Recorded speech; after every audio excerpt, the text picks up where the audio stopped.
Hey y'all, happy Sunday and welcome to this week's live Q&A session. This is the portion of the show where we allow YouTube to send out notifications that we're going live. If you're watching this live Q&A on replay, please scrub ahead until this graphic disappears and the actual show begins. If you're watching live and you have any comments or questions, please go ahead and put them in the live chat. But for now, grab a beverage, sit back, and relax while the countdown timer does its thing. Then we'll get started.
Aloha.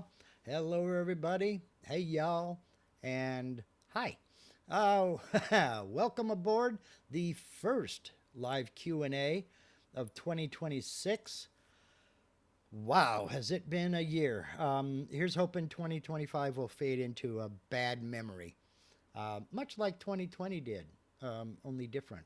Hey, uh-oh. Kurt over at Crafty Jam said, oh, someone got a major haircut about 3 weeks ago, Kurt. But thank you for noticing. Uh, let's see here. Um, Today is an open Q&A. If you have questions, comments, concerns, uh, restraining orders, demands for payment, go ahead and throw them in the chat, and we'll get to it most rickety tick. Tony, the Phoenician artisan, says volume's a little low. Is that for everybody? Is my volume a little low? I haven't had a chance to get into the preamp yet. In fact, I'm getting ready to set it up this afternoon. Received the preamp. It is a Focusrite. What is it called again? It is a Focusrite Solo.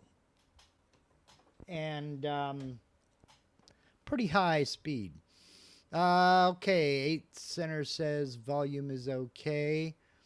Jim Brown says volume very low. And Michael says lower than normal. Okay, well, I'll take one step closer to the mic and see if that works. Yeah, we're all over the board here. I don't think I can turn up my audio gain any further without sounding overmodulated. Let's take a look. Where's my, there it is here. Got the right device, got the output. All right, that's about the best I can do. We'll see what happens with that. Sorry about that. It's okay, just have to max my speakers. Well, shouldn't need to do that.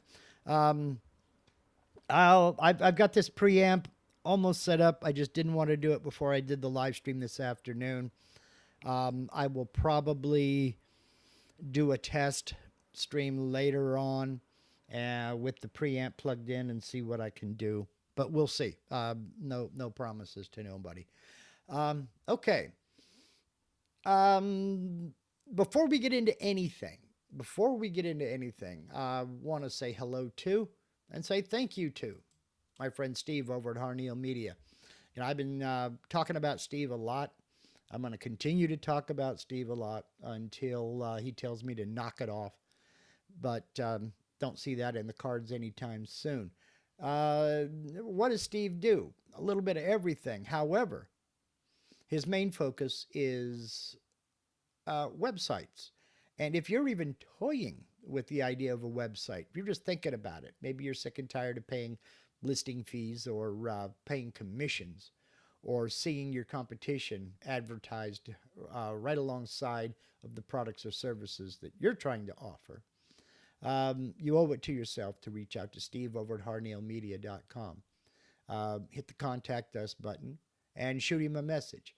He will talk to you. He will work with you. It's nothing but good experiences when you're talking with Steve. I mean, he'll do as much or as little as you'd like him to do. If you're a seasoned veteran and you know what you're doing with a website, he'll work with you. If you're like me and don't know what you're doing when it comes to websites, he'll work with you. That's the great thing about Steve, is that it's 100% personalized service. When you are dealing with Harneal Media, you're dealing with Steve. And that's it. Not some nameless, faceless person in a call center somewhere that you're never going to have contact again. So do yourself a favor. You owe it to yourself. If you're thinking about taking charge of your brand and marketing your products and services to the public at large, reach out to Steve over at harnealmedia.com. You'll find a link to Harneal Media down in the description of this live stream and every video and live stream on this channel. And it's that way for a reason. Thank you very much, Steve, for everything you do, both in front of the scenes and behind the scenes. I appreciate you more than you'll ever know. So, I guess the big news for this week is I finally have stepped into the 20th century, and I got my hands on a 3D printer. Very good man, big time friend to this channel. Sargon over at OC Laser. You see him out in the chat right now. He got a big high-tech, high-speed, low-drag, everybody needs one 3D printer, and decided rather than hanging on to his trusty Prusa Mark III, he sent it to me. And so now I have joined the 3D printing world. I say that. I have yet to do my first print, but I now have the machine. I have a few of the supplies. I've got a, this has turned into one of those things. I need to get a few more supplies. I have some filament. I have the correct SD cards to be able to transfer models over to the printer. However, I totally forgot about cleaning the printer once I'm done with the print. So now I'm pulling the trigger this afternoon on the supplies I'll need to clean it once a print is done. Then I will get into 3D printing. But right now, I don't want to jam it up so hard that it'll be impossible to clean. So, yeah, I haven't designed my first design yet. It's kind of like I'm starting over on this adventure. It's kind of like starting CNC all over again. In that it's a totally new machine. It's additive machining instead of subtractive. And I'm so new, I don't even know what I don't know yet. But we'll get there. I've got to learn the design software. I'm going to be trying FreeCAD at first. If I don't like that, I will get into Tinkercad and go from there. We'll see what happens. Again, I'm so new, I don't even know what I don't know yet. But this too shall pass. Breathe in, breathe out, move on. Having said all of that, for just to let you folks who are not into 3D printing at all, nothing on this channel is going to change. We're not going to see a lot of 3D printing content on this channel because that's not what this channel is about. I'm not saying I'm going to start a 3D printing channel either. I'm not saying I won't. Just that there's not going to be a lot of it over here. If it is related to CNC, that's a different thing. That's a different topic. I think pretty much the sky is the limit with one of these machines on what I can do to accessorize the CNC, cable management, things of that nature, shop organization, bit organization, and Lord knows I need that.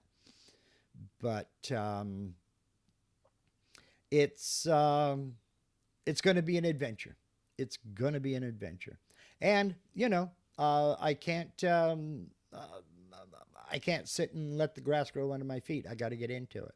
And I know that. So here's another rabbit hole to dive down.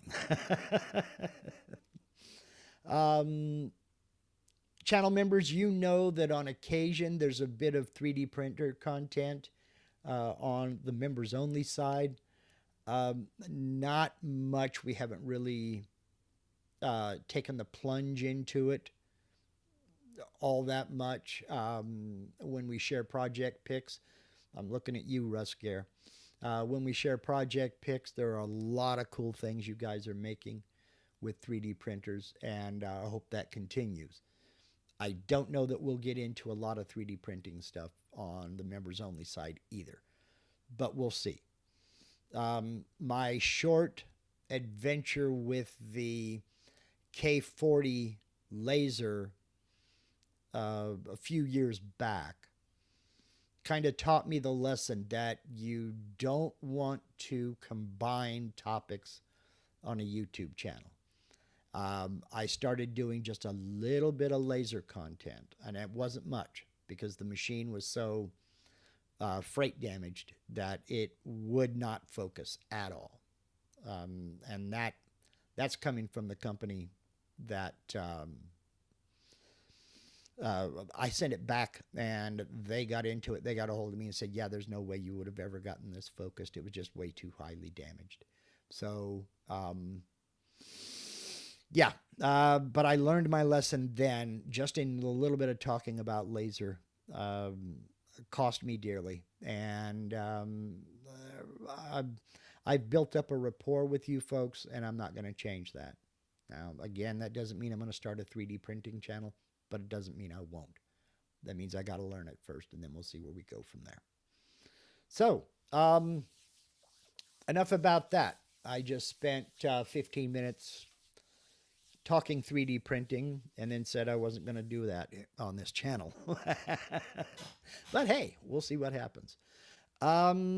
Today is an open Q&A. You can ask your questions, and I will try to get you answers or point you in the right direction to find the answers. If this is the first time here, please note that I have subscribers only mode turned on, and that is to weed out the bots and trolls that like to come in and try to disrupt chats on live streams.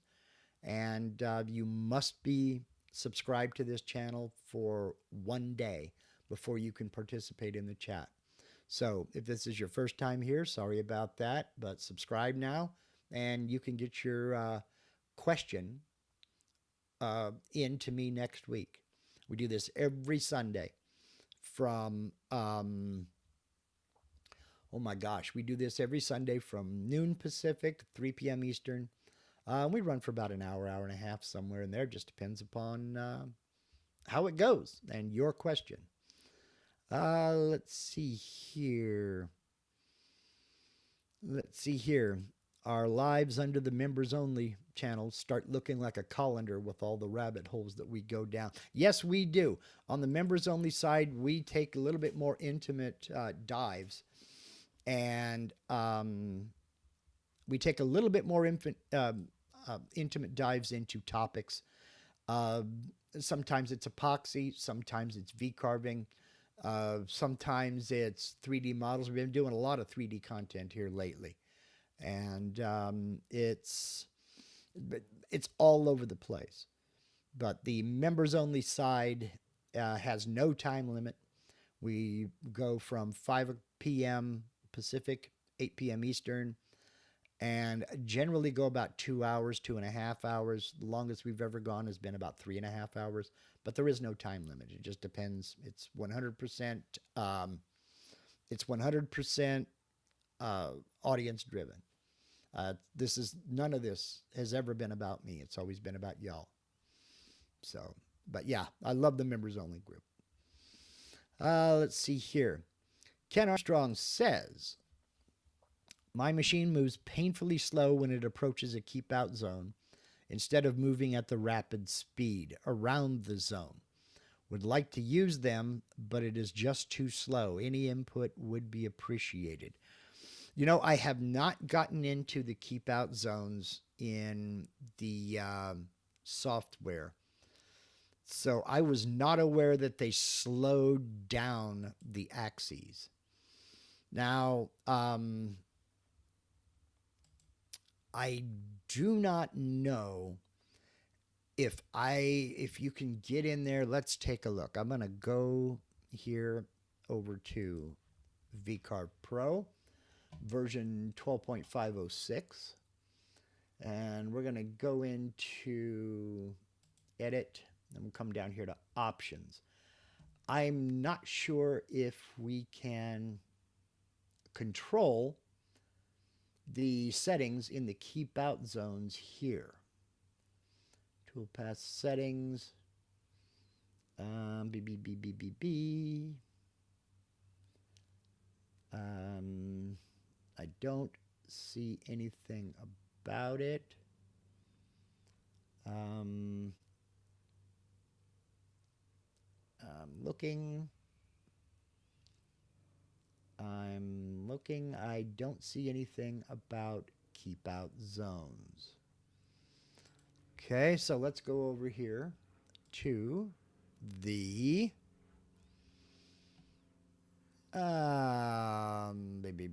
keep out zones. Okay, no, there's no control for that here. What I would do on this one is I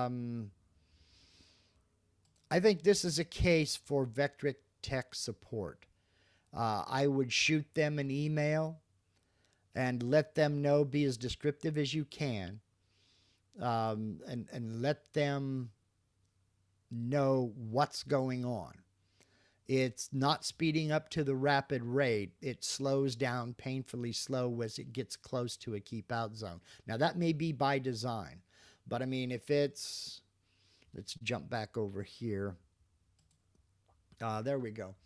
If it's, if you've got a keep out zone here, and it's out here and getting close to one, that may be the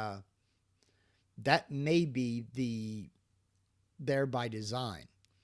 But if it's like moving in between and it's lined up with keep out zones that are here and here, it shouldn't slow down, logically speaking. But I would highly recommend that you shoot Vectric support an email and be as descriptive as you can. It may be something in your machine settings. It may be something in your post processor. It may be that's the behavior it's supposed to do. I really don't know. So I personally don't use keep out zones, and there's something that you need to know about it, Ken.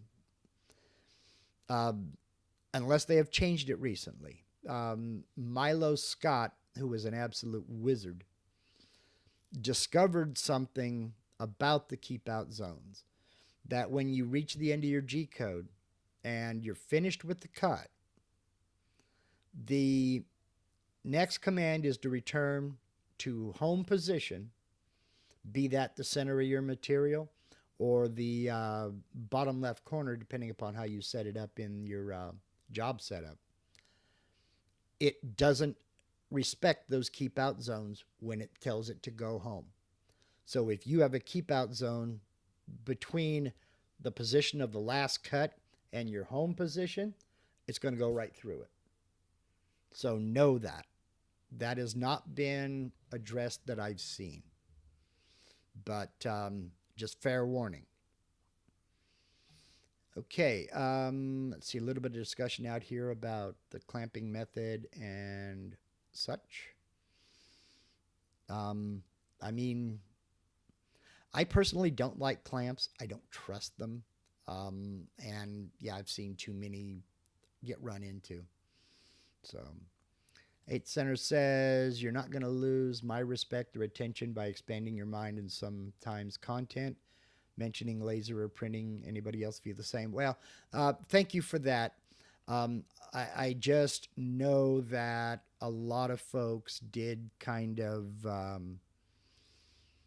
I lost subscribers, and comments from folks on other platforms were saying, oh, yeah, you're branching out. You're doing this, that, and the other. I'm here for the CNC content. And, you know, that's only logical. If... you know, if you,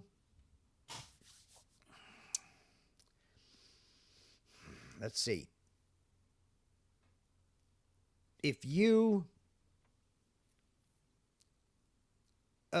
subscribe to somebody because they play guitar and you like what they do, you show up to that channel expecting to hear them playing guitar. If all of a sudden they're into doing laps in the pool and doing gym videos, that's not what you subscribed for. and you're probably not going to pay much attention to that channel. And some of this is numbers driven. I mean, it's sad to say, but sometimes it is numbers driven. 8 Center is wondering, did you have a lot of rapport with those lost subscribers? I don't know, because YouTube doesn't tell you who is unsubscribed from you. You just see the numbers. So I don't know. I don't know if it was people that I did have a rapport with, or if it was just the casual observer that saw me moving towards something else. So I don't want to make that mistake twice. I have 2 other channels. Maybe I'll put some 3D printing stuff over there on one of them, but it's not going to be a steady flow at all. So Dion over at Misty Woods Tradecraft says, are you planning to make a series of Centroid Acorn control system videos in the future? Possibly. But I am in no way, shape, manner, or form comfortable with it yet. It's I haven't touched the CNC or any of my tools out here since April. Okay, last April. And that's simply because the medications I'm on for shingles won't allow it. They mess me up. So it's been 8 months since I've even turned that computer and that machine on. So I'm not comfortable with this, with Centroid Acorn yet. Having said that, never say never. That doesn't mean that I won't in the future. I didn't do a lot of Mach 3 or Mach 4 videos. I did more Mach 4 videos than I did Mach 3. And that was when it came down to, setting to the machine bed versus the material surface, tramming the router, setting up alternate start positions, G55, 56, 57, things of that nature, doing different work offsets and what have you. And I may do that when it comes to with Centroid, but we'll see. We'll see what happens. I've got to get more comfortable with it. So let's see here.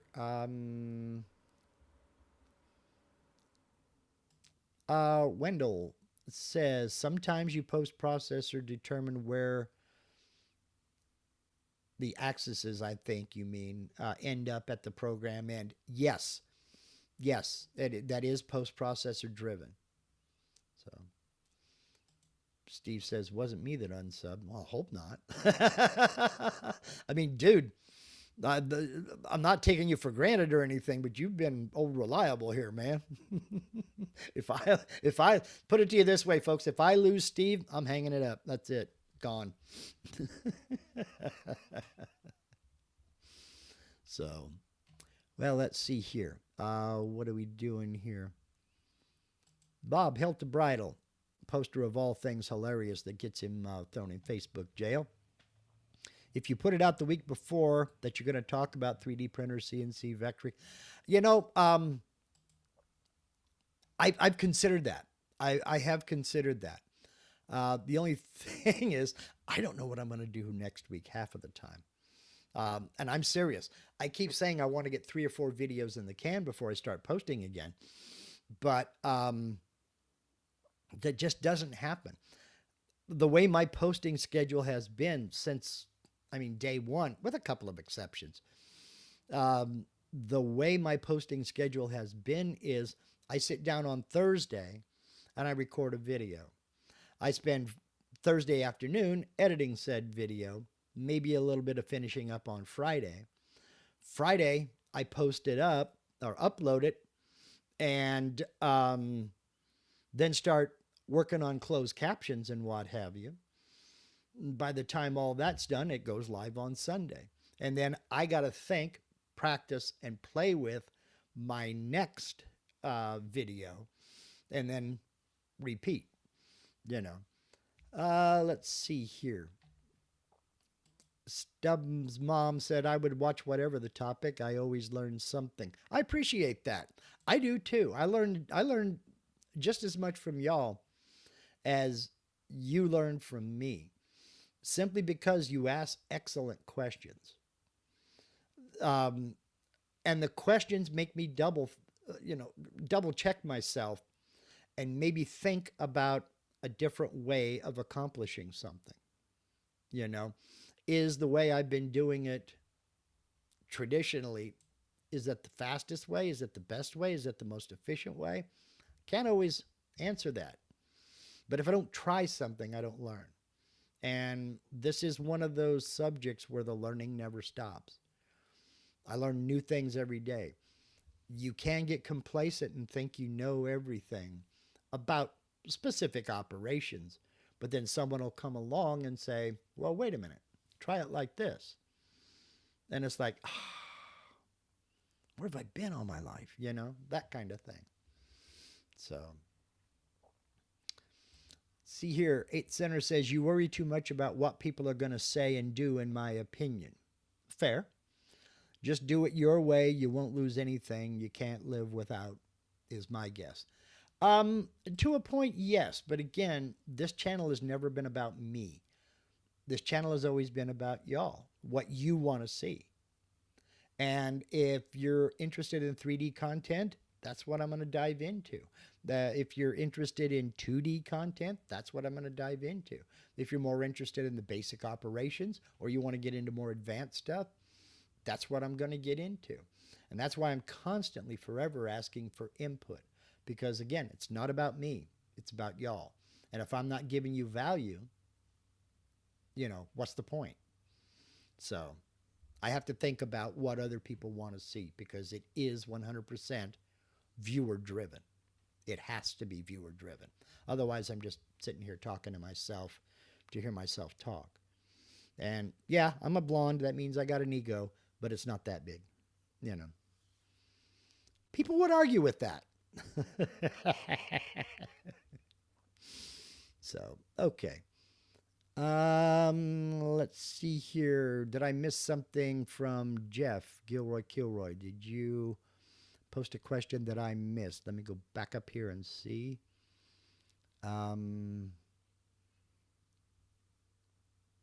Okay, Jeff said, note the current Avid EX controller leaves the spindle at the last location, at least for me.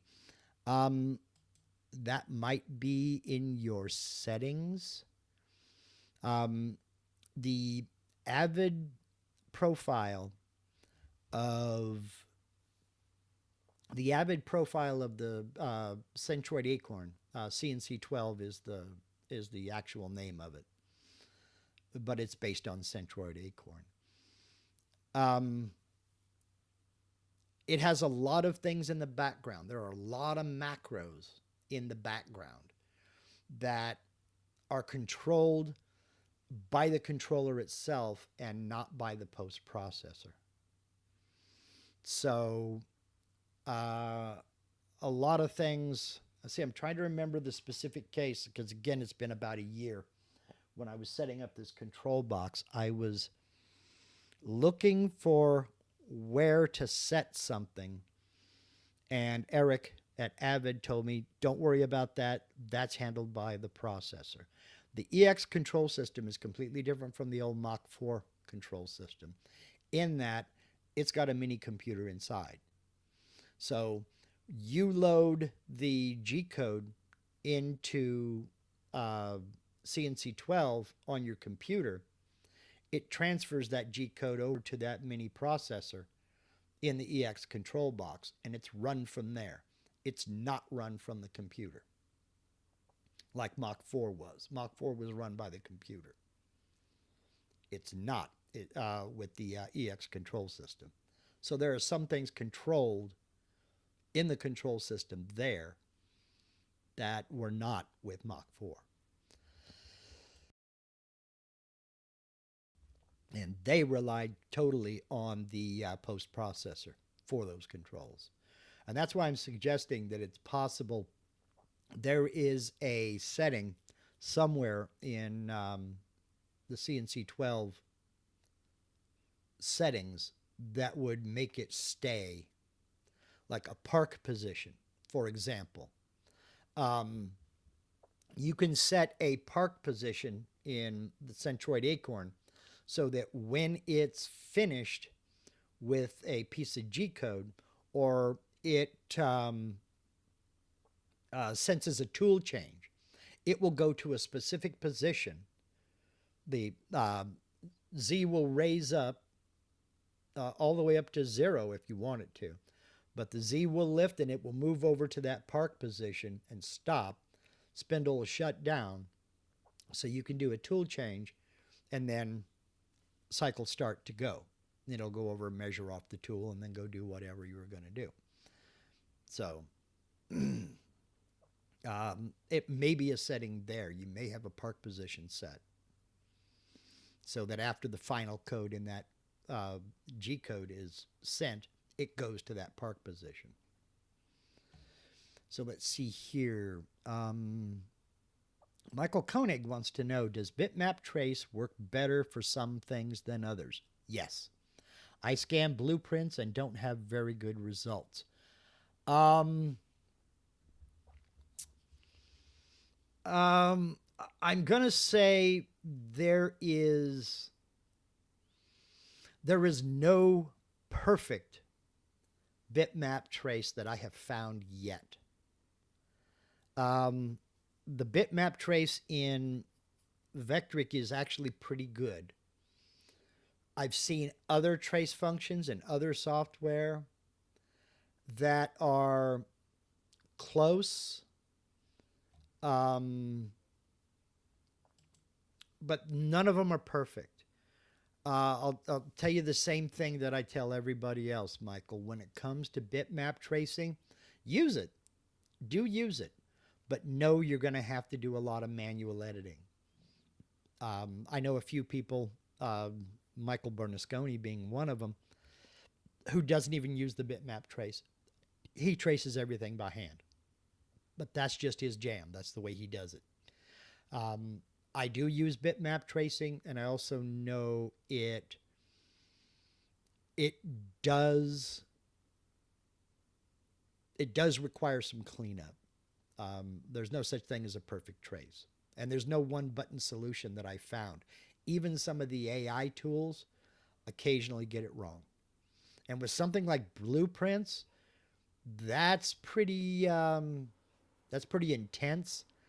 If you're doing this for a living, you may consider a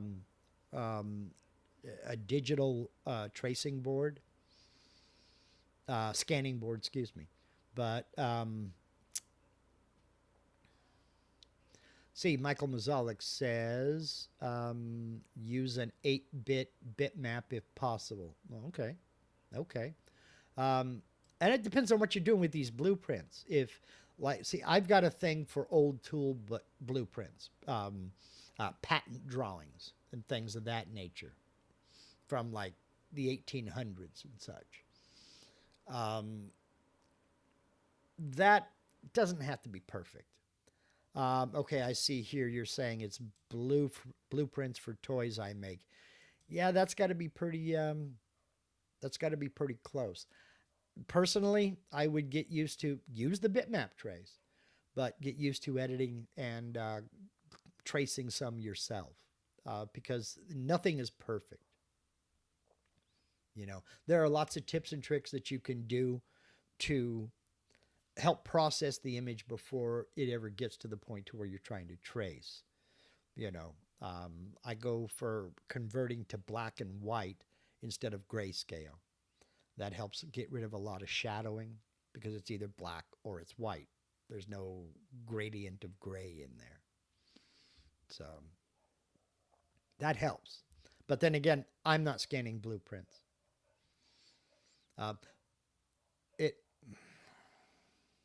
Yeah, what can I say? Let's see here. Looking for more questions. If you have any questions, please do throw them out here in the comments. Let's see. Pete over at Nature's Live Edge says there was a park position in the Acorn Wizard settings. Yes, there is. And if it needs to go for a tool change or something like that, that's where it'll send your bit. And that's, that's a handy thing. It beats you having to get over there, get out the pendant and move that sucker. So. 8 Center says Adobe Lightroom is good for adjusting contrast. Might make lines stand out better for you. Yeah, try to get as much contrast in that image as possible. And it also depends on what you're scanning. I mean, are the pages yellowed? Is it something from a magazine?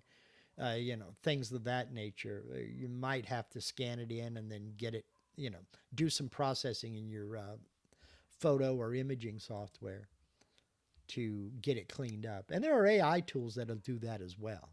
Although I will say, if you're using AI tools, by all means, double check them, because AIs are not perfect.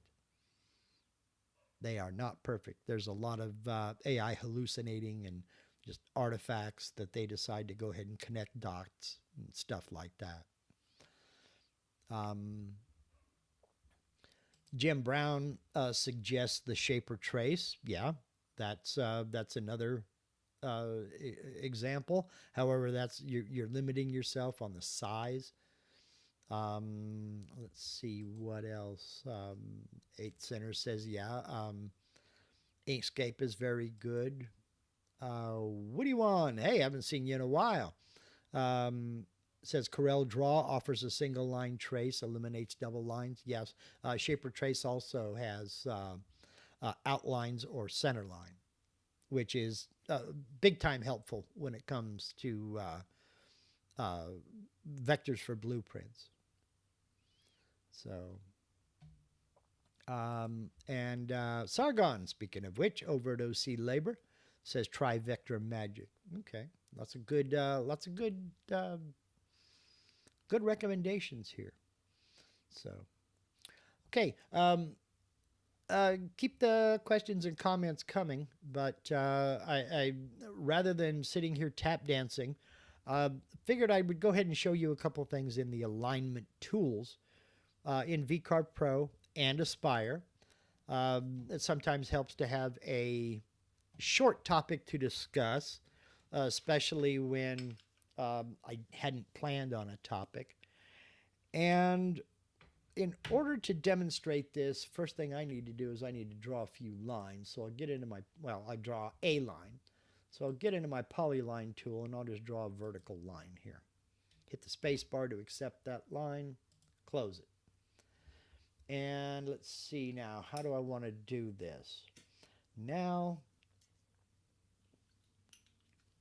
I want to make 5 copies. Okay, so copying vectors is real easy. Put it into move and transform mode. Hold down the control key on the keyboard, and I'm gonna do it from the middle and just click and drag a copy. And I'm gonna click and drag another copy of that. And I'm gonna click and drag another copy of that. And let's do one more. Okay. So I've got 5 lines here. They're identical in size. And that's great. So the thing is, they're not evenly spaced. Now I could get in here and I can turn on a grid, or I can turn on, use a lot of guidelines and what have you to evenly space these.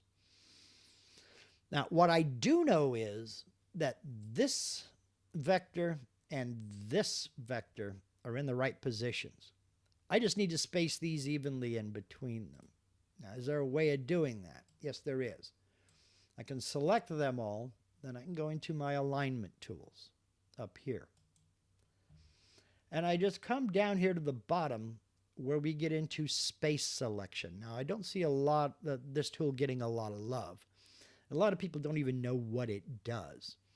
Basically, what it's going to do is it's going to take this vector here and this vector here, and it's going to use these for the outer limits, and it's going to space these 3 vectors evenly between these two vectors. And I want to space them horizontally in X, so I'll use the horizontal icon. And just one click, and boom. Now all those vectors are evenly spaced between this one and this one.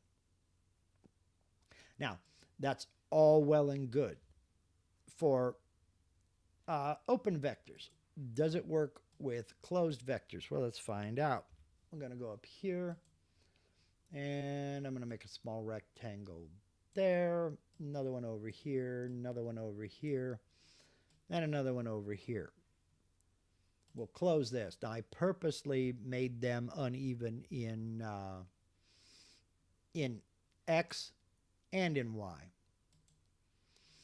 So if I want to evenly space these vectors horizontally, I'll select them, come back up into my alignment tools. And again, it's going to take this vector and this vector, and it's going to space these two evenly between them, and boom. So now the distance from here to here, straight horizontal in X, is the same as from here to here and from here to here. Now what happens if I go vertical? Well, this vector being up here and this vector being down here, it's going to arrange them on a diagonal. So we'll do vertical. It has put the bottom of this vector on line with the top of this vector and this vector. It's evened up that space. Now, let's change things around a little bit. Let's bring this up. I'm going to drag it by this here. I got my smart snapping on. I'm going to awaken that node. I want to make sure I go straight horizontal here to there. All right. Now I've got this vector and this vector based on this top corner straight horizontal to one another. Now let's select them all and go vertical. It still dropped this vector down. A little bit different. Now let's do something here. Tap N to go into node editing.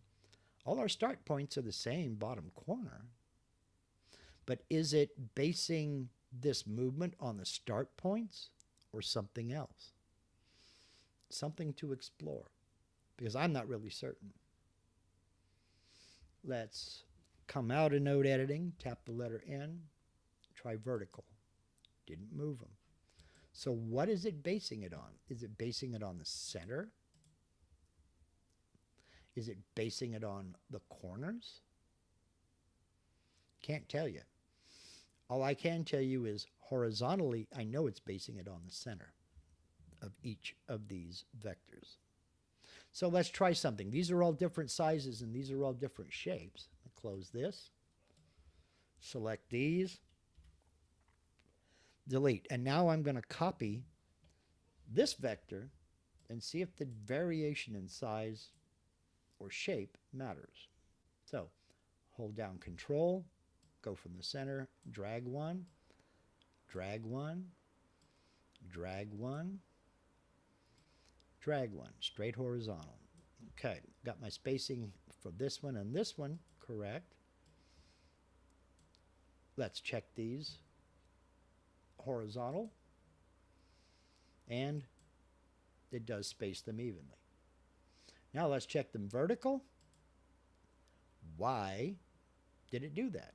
Suddenly I went up, then down, then back up. Makes no sense to me. So let's go into node editing and let's see. Oops, no, can't do that yet. Let's go into node editing on these and let's see what it's doing. Is it basing it off the start point or the center point? If you have an answer, Michael, I'd be interested in knowing. But since they were already lined up vertically, I don't know why they chose to jump vertically. Let me Control Z that.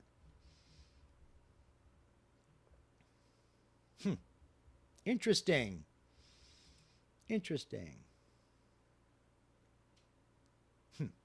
Well, we can also align them within a closed vector. So let's see how far we can drag, how far we can push this. We have a vector, a closed vector here. And all of these three are inside the vector. This one and this one are outside the vector. Let's see what it does. I'm going to play with it a little bit here. I'm going to select all of these, hold down Shift, then make sure I select this vector last. Now, using this alignment tool, if I check inside the last vector, it should line these up horizontally inside this vector. And shaboom, it did. The space between, close it. Now the space between here and here is the same as, for example, the space between here and here. They're all evenly spaced inside this vector. Now, John is saying maybe they have to be under each other for vertical. I mean, I guess that's possible. Yes. Okay. Michael just confirmed it. John, I think the vertical alignment requires the items to be in a vertical layout, not in a horizontal layout. Let's test that theory, Michael. Thank you. I think you may be right. So let's drag this one straight up.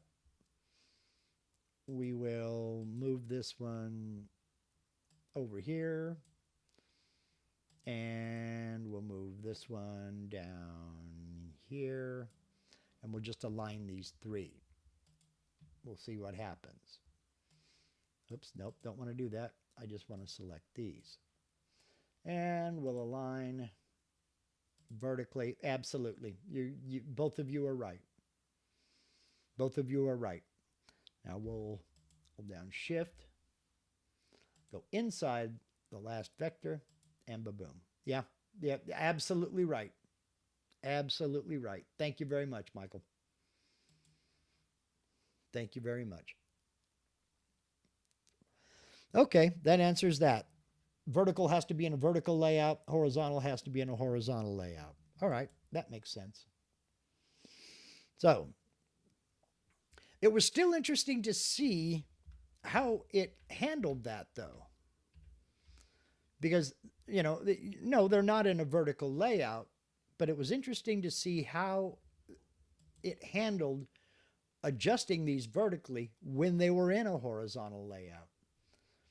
You know, that's still actually a pretty neat layout when it comes down to it. Let's see. Nope, it's just going to give me that. I wanted to see if I could find the center mark of each one. Still an interesting layout. Oh well. Okay, so there we go. A lot is talked about aligning items to materials.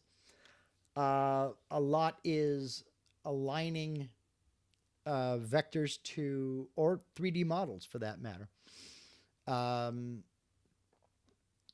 to the last item selected, meaning I could select this vector, then hold down Shift and select this vector. And the way it goes is you select the item you want to move or align to, or that you want to align, excuse me. Then you select the item you want it to align it to. So we can come down here and I can put this in the center of this vector. I can do that. Control Z. I can do that aligning it in X. Or I can align it in Y. Or I can go for center and it does both at the same time. Now, having said that, I can also align it to an edge, an inside edge or an outside edge. If you've ever spent a lot of time dragging vectors over to just kiss the edge of something, this is going to take care of you. Let's say I want this vector, I want the bottom of this vector right on this vector here, this bottom edge of this other rectangle. Well, I'll just simply click this one here, and it drops the bottom vector of this rectangle on the bottom rectangle of this vector. If I go for the top of the inside edge, it does the same here. I can go for this inside edge, and now I've got it in the corner. Control Z to undo all that. I can also go for the outside edge. That will move this vector to the outside. If I come over here and make it go to the left side, now this rectangle is aligned to the outside edge there.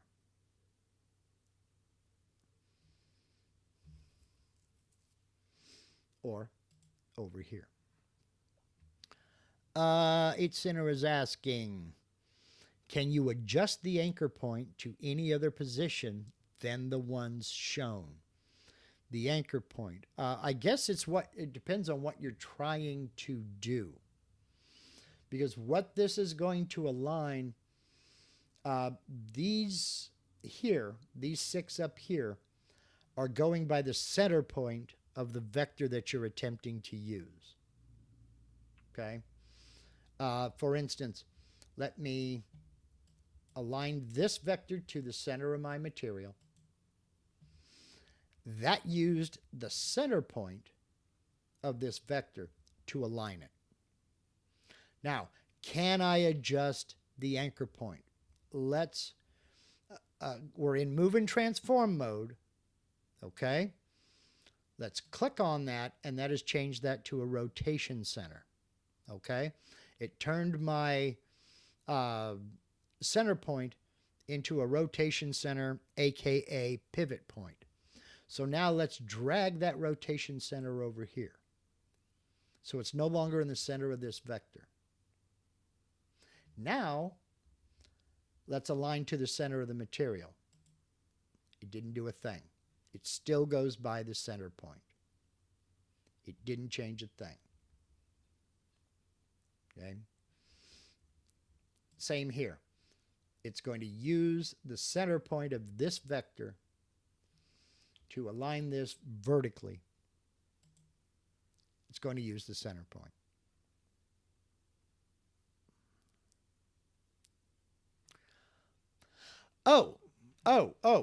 Okay. I'm sorry. I'm sorry about material setup when creating a new file. Let's see, can you adjust the anchor point to any other position than the ones shown?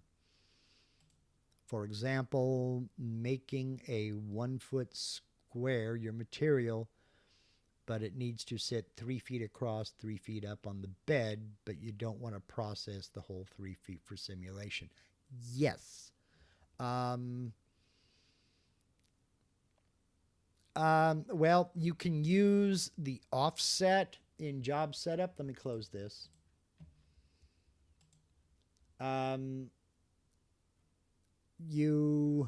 Let's see. Make 1 foot square your material, but it needs to sit 3 feet across and 3 feet up on the bed. But you don't want to process the whole 3 feet for simulation.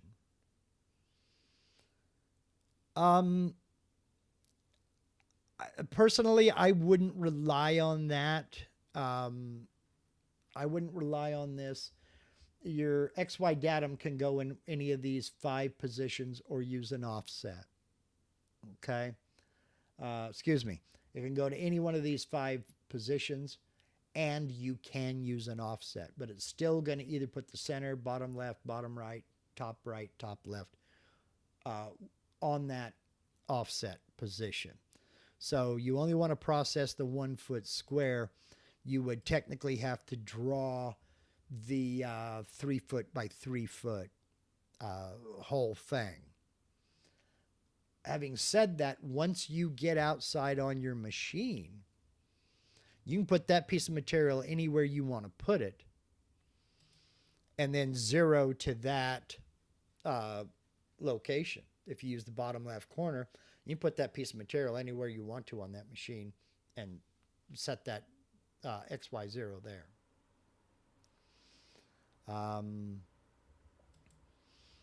It is so I can make sheets of all the etching positions and view them, essentially 4K detailing in preview.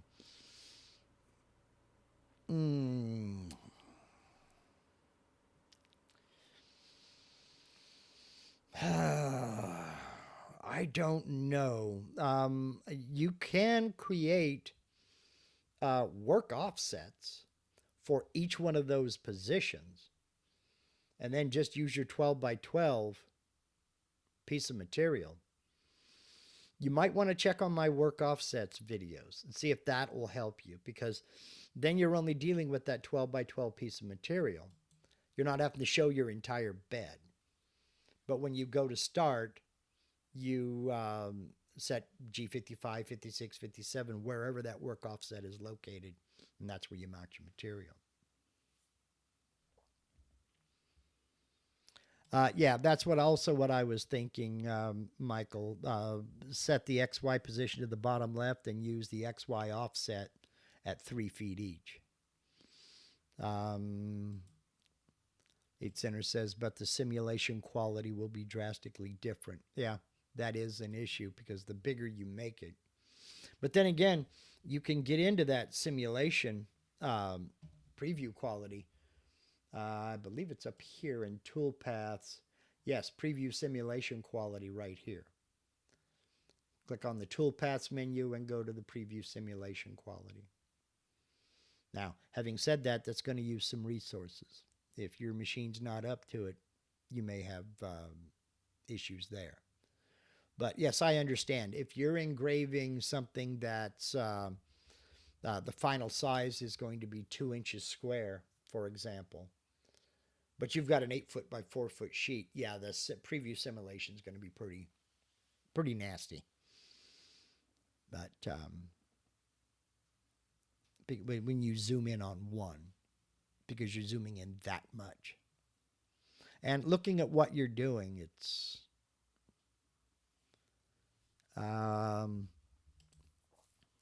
simulation quality on a full bed when lines are 1/4 of a millimeter apart, it never looks good. It probably isn't going to improve. I don't know that there's anything in the software that can be done to improve that, because if they're 1/4 inch apart, or excuse me, 1/4 of a millimeter apart, for those of you who do the imperial thing, much like myself, that is not quite 10,000ths. So if you have vectors that are 10,000ths of an inch apart, or 1/4 of a millimeter apart, you don't have to, I mean, it's really going to look nasty because that's a lot of vectors really, really close together. So there is no workaround then, not that I'm aware of. You might get a hold of Vectric and ask them.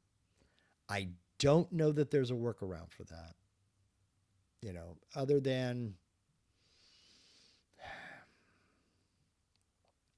I don't know, Michael, what do you think? Do you think this would be a good time for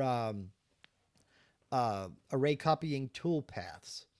Do you think that create one toolpath for one item, let's say that's 2 inches by 2 inches, get that preview simulation looking good, and then array copy the toolpath to fill in the sheet? And I don't know how big the sheets are, 8 Center. If it's something huge, like 8 foot by 4 foot, that may be an issue. But array copy the tool, I don't know if that would improve the preview simulation quality, or if that would just be the same thing. That's a head scratcher. So it's 4 by 4. Okay. Been asking them since a year before I bought it. Well, okay. Yeah, I'm not aware of any workaround. I'm not aware of any workaround. Sorry.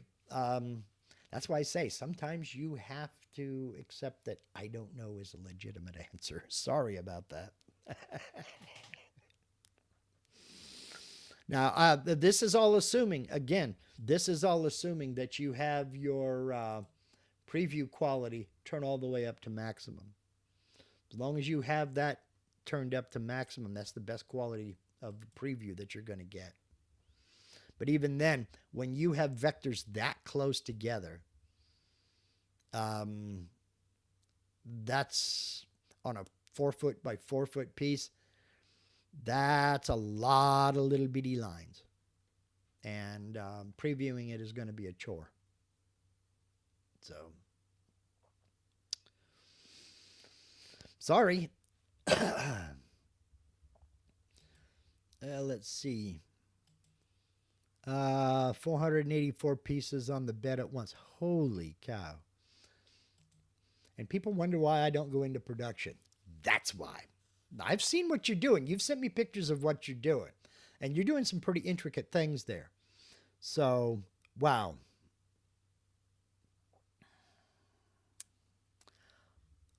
Okay. Array copy toolpaths can work, but you could lower the tolerance in the options window. You know, I hadn't thought about that. Let's take a look up here, edit, options. And we're looking at, that would that be in the 3D view settings? Or would it be down here in the toolpath settings? Let me look in general settings here. No, it's not in general.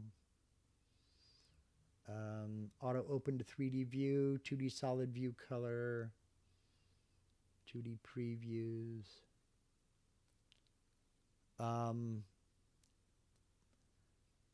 Now, I believe these are the tolerance when it comes to calculating the toolpath. I don't think that has anything to do with the preview. Show toolpath operations with preview. 2D toolpath settings. 2D toolpath tolerance. Is that what you're talking about, Michael? Reduce the tolerance here.